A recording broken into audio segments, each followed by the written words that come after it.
नमः स्वाहा।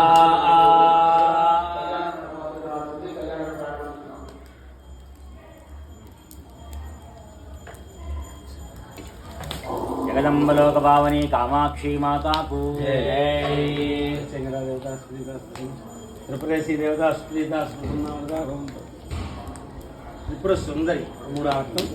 త్రిపుర సుందరి అంగారకుడు వస్తాడు. అంగారకుడితో పాటు సుబ్రహ్మణ్యేశ్వర స్వామి వస్తాడు. నాగేంద్రుడు వస్తాడు. ఇక్కడ నాగదోషాలు ఉన్న పోతాయి.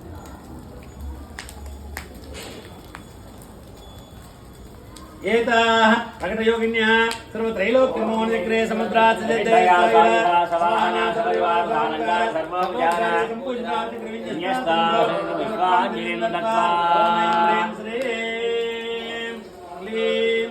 శ్రీం సర్వ విద్రావణి ముద్రాయ నమః. ముద్రాం ప్రదర్శయ